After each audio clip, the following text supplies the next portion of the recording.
This is NBC Palm Springs. Breaking news. I'm Daytona Everett. We begin with breaking news tonight. We've had calls into the newsroom about heavy police presence in Indio near the John Benoit Detention Center. Helicopters were reportedly overhead and units are on the ground right now. Our Nico Payne is live in Indio now with the latest. Nico, what can you tell us? That's right, Daytona. We're just outside the John Benoit Detention Center, like you said. And taking a look behind me, you can see the detention center is right behind me. And earlier, there was heavy police activity.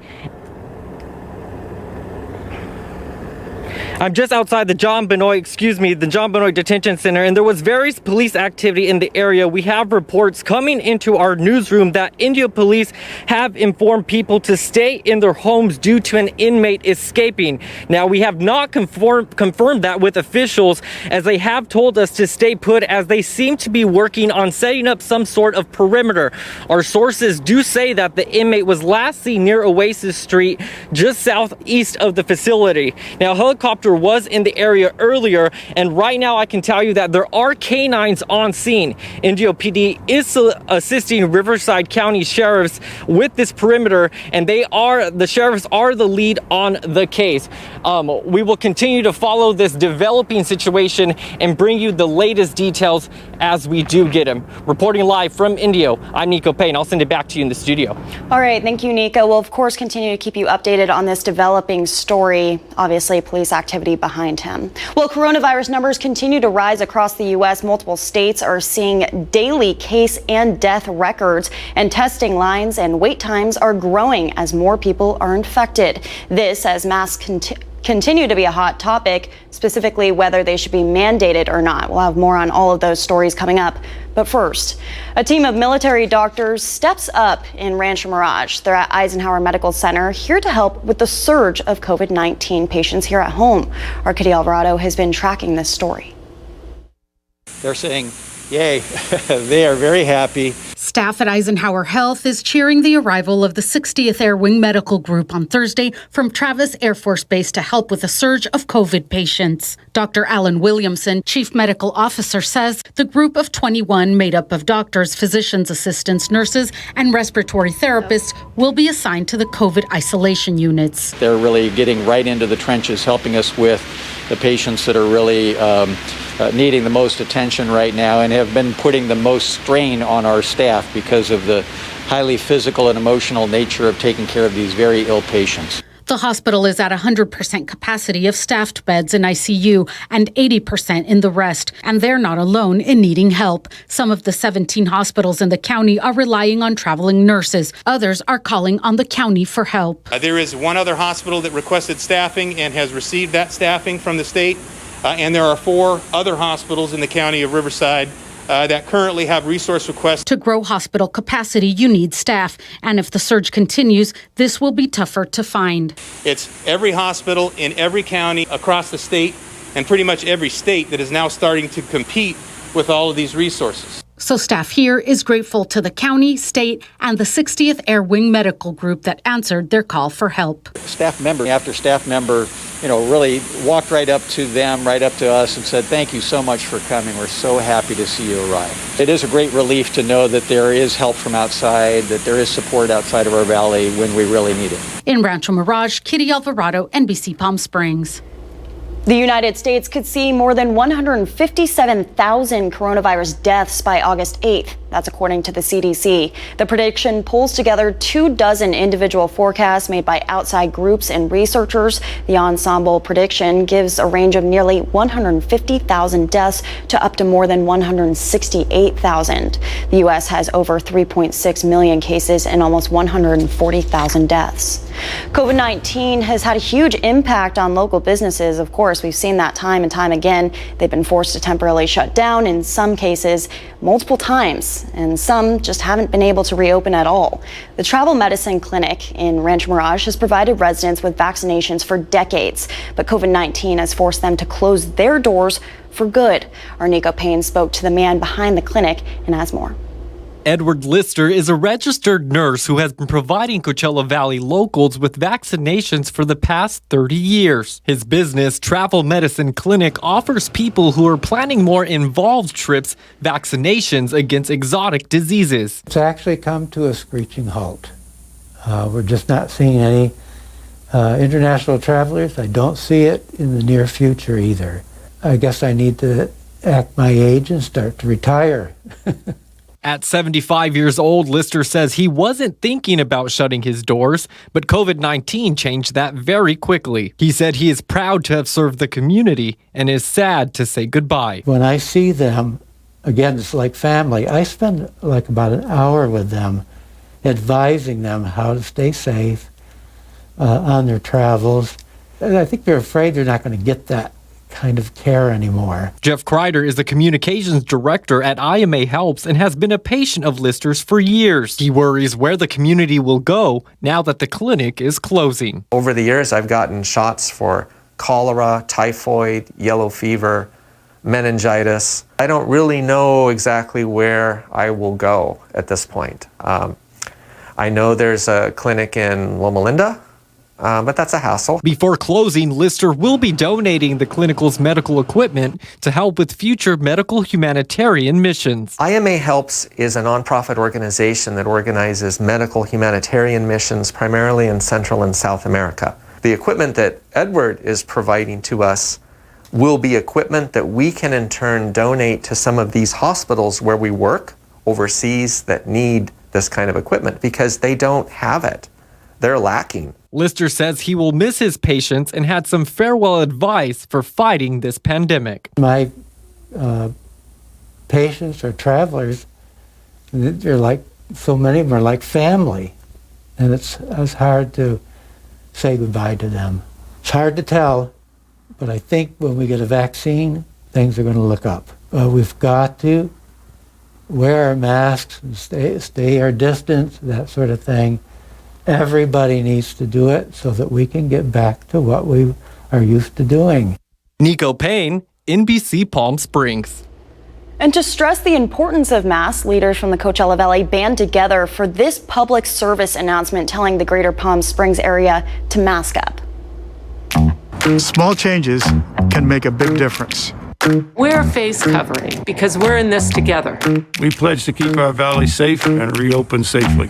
Let's stop the spread by being informed and doing our part. We're all taking that pledge. Join us in taking that pledge with us.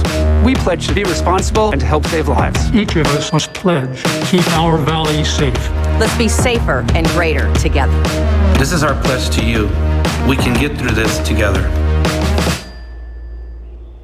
That video was posted on the Greater Palm Springs social channels.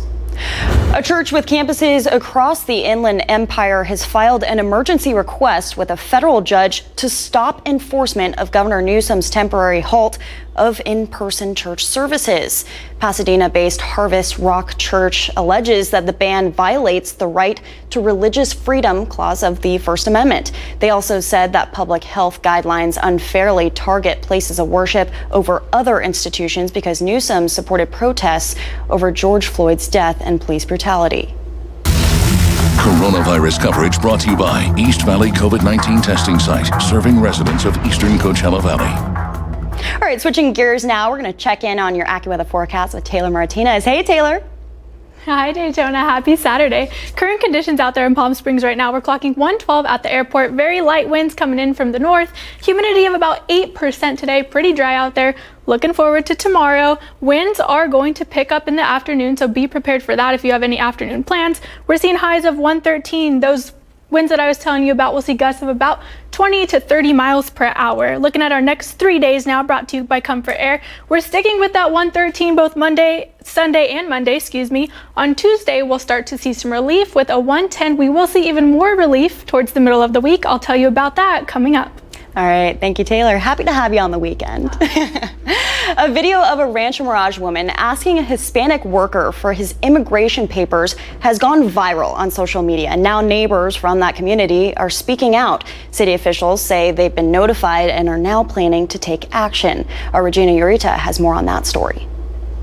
We've seen the video. Show me your papers. Could you move away? No, I want to see your papers. You want to see my papers? Yes. Your immigration. And heard Juan Andrade's story of the racist incident between him and a woman from Rancho Mirage who asked for his immigration papers while working on the job. And she started harassing me. I kind of started getting mad because, I was just doing my work.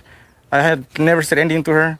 For her to just come at me like that. Now the city has taken action on the disturbing incident. In a written statement, the city attorney, along with the housing authorities, say they will initiate an investigation process. Rancho Mirage has a zero-tolerance policy for this type of behavior and the harassment of anyone. So we decided to come to the property where the incident took place to ask neighbors how they feel about the disturbing video. We don't need people like that living here. We live here around the around neighborhood.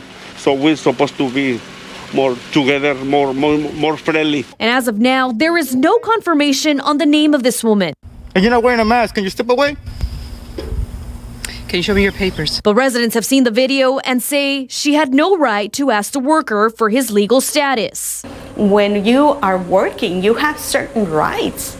And the lack of respect to our communities, it's immense. In Rancho Mirage, Regina Urita, NBC Palm Springs. The city of Palm Springs holds a listening session today online to discuss policing, racism, discrimination, among other related issues. City council members listened to public comments for over 3 hours. A hot topic during the session, the Frank Bogart statue in downtown Palm Springs. John Lewis, a civil rights leader and a longtime U.S. congressman, has died after a battle with pancreatic cancer at the age of 80. He was there during that landmark 1965 march in Selma, Alabama, surviving a brutal beating by troopers on the Edmund Pettus Bridge. He was inspired by the word of Dr. Martin Luther King Jr. He was a freedom rider, organized sit-ins at lunch counters. As he grew older, he took his fight for social justice to Congress. One paper said he was one of the only major former civil rights leaders to extend his fight for human rights to the halls of the Capitol. Tributes are pouring in from around the world to honor John Lewis. He's being remembered as a hero and relentless servant. Meredith Wood has a closer look at his legacy and how he's being honored.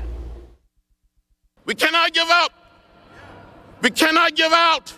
A towering legend remembered.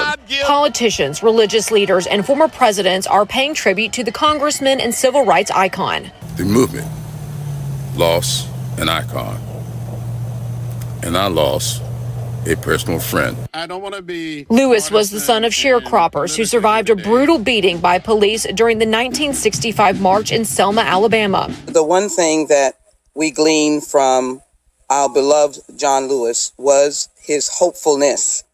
That's how he could be arrested 40 times. That's how he could be hit in the head with injuries beyond one's imagination and still be standing. Lewis died Friday at the age of 80 after a 6-month battle with cancer. He joined the civil rights movement when Martin Luther King Jr. brought him on board as a teenager. As Dad inspired him, inspires me and millions of people around our world. Former President Barack Obama, who awarded Lewis the Presidential Medal of Freedom in 2011, is calling Lewis his hero, writing that his election as the first black president was possible because of the sacrifices Lewis made. In Atlanta, the district Lewis served as the U.S. representative for more than 3 decades, he's being remembered as a timeless figure. As the decades passed, young people could relate to him because they saw in him a kind of authenticity, a deep and unconditional love, unlike what we typically see in politics today. I'm Meredith Wood reporting.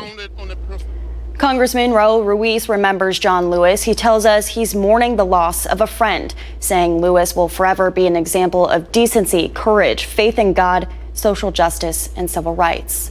The White House and other federal buildings are now flying flags at half-staff following the death of the longtime congressman. President Trump issued a proclamation allowing the flags to be flown at half-staff today. The order states the proclamation is, quote, a mark of respect for the memory and longstanding public service of Representative John Lewis of Georgia. A petition to rename an iconic Selma, Alabama bridge after Representative Lewis now has more than 400,000 signatures. Lewis marched across Edmund Pettus Bridge in 1965 on what's now known as Bloody Sunday. Law enforcement beat him during the demonstration. The bridge is currently named after a Confederate general and KKK leader. Coming up after the break, we'll have the latest on COVID-19 across the country. Multiple states continue setting records for case numbers, and testing lines keep growing. Plus, a German company is developing an app that'll detect a person's coughing or sneezing and tell them if it sounds like coronavirus. That's after the break. Ahead for us, the nation pauses to honor the life and legacy of civil rights icon John Lewis and prepare to fork over some more money for many items you buy every day. We'll tell you about the new coronavirus surcharge tonight on Nightly News.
A red alert for much of the country as new cases of COVID-19 continue to rage from here in California to Florida.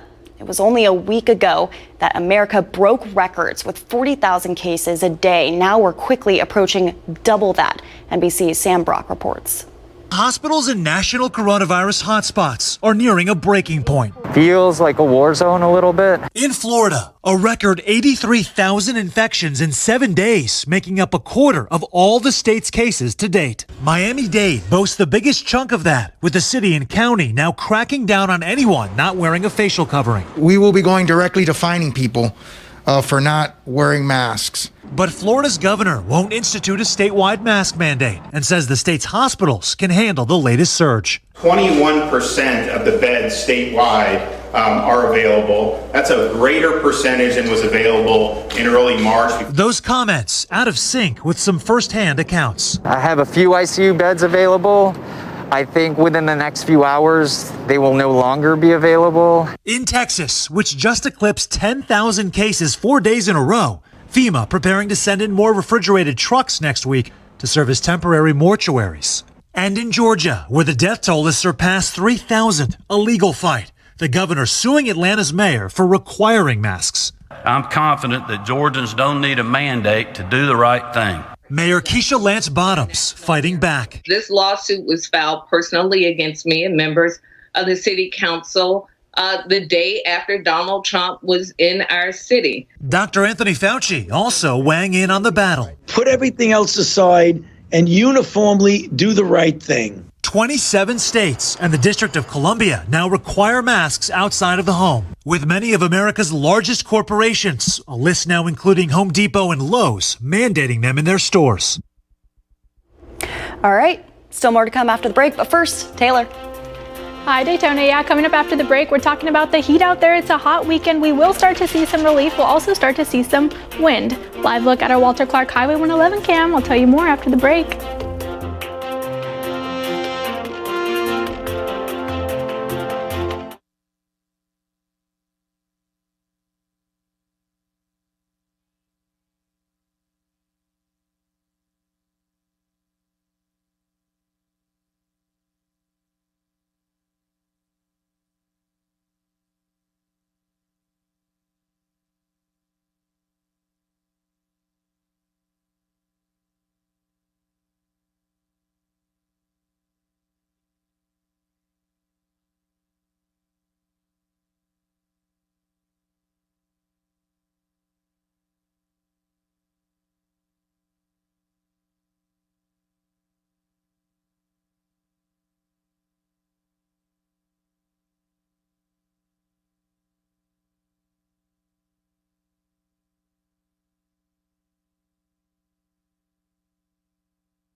Filling in this weekend. Right now we're taking some current looks from our Agua Caliente casino cams. This is in Rancho Mirage, this one in Palm Springs. Now those current conditions in Palm Springs, 111 clocking in at the airport. Winds have picked up a little bit since you first saw me at the beginning of the show. Not too much though, gusts of about 20 miles per hour. Those will continue to get higher. Humidity of about 11%, a little more sticky out there than earlier today. Future winds, as I talked about, those wind-prone areas will start to see gusts of about 25 to 30 miles per hour. Current conditions across the southwest, 114 in Lake Havasu, 109 in Las Vegas, 100 out there in Bakersfield. Those 70s more inland and along the coast, bringing it closer to home. 96 in Joshua Tree, 105 in Desert Hot Springs, 110 in Thousand Palms, 111 in Palm Springs and Palm Desert, a nice 77 up at Big Bear, 75 at Mount San Jacinto. No weather watches or warnings to warn you about right now. Nothing much on our satellite. Across the southwest though, we are seeing some cloud coverage come through, and that's because they will be seeing some light thunderstorms, possible thunderstorms tonight, pushing right through from Arizona and New Mexico into Colorado. Looking at tomorrow, 82 at 6 a.m. before we work our way up to 113 at 4 p.m. Those dew points staying in those low to mid 40s. Highs tomorrow, 104 in Joshua Tree, 80 in Big Bear, 96 in Banning, 92 Idlewild, 114 in Thousand Palms, 115 in Indio and Palm Desert, 113 in Palm Springs. As for Monday, 80 up in Big Bear, 100 in Cabazon, 113 in Palm Springs and Thousand Palms, 114 in Palm Desert, sticking with the triple digits up in the high desert, 104 in Joshua Tree. Taking a look at our Comfort Air 7-day forecast, as I said, 113 Sunday and Monday. We see some cool downs on Tuesday before we really see some relief on Wednesday and Thursday, looking at 106 going into next weekend.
A German tech company is developing an app that detects the coronavirus using the sounds of coughing and sneezing. With the app, users are asked to record audio of themselves coughing, sneezing, or speaking. The technology begins to learn from such vocal characteristics and compares the data to recordings of COVID-19 patients. This is so interesting. According to the firm, Deering's CEO and co-founder, voluntary data from the public is also required in order for the cough app to be successful. Well, give up some of your income or get furloughed. That's the choice that some pilots at Delta Airlines are having to make, according to an internal company memo. Reuters reported the memo says Delta executives told pilots they could avoid furloughs if they agreed to reduced minimum pay. Delta reported a second quarter revenue fall of 91%. That's $3.9 billion pre-tax. All right, we'll see ya after the break.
Well, beginning of the show, we mentioned an escaped inmate in India. We'll, of course, have details for you at 6 o'clock. But if you miss any stories like that today or any other day, you can see them on our website, NBCPalmSprings.com. You can see a QR code on your screen right here next to my shoulder. You can scan it and it'll take you to our website where we have all those developing details from any of those stories and more. All right, join us at 6 o'clock for another newscast. We'll see you then.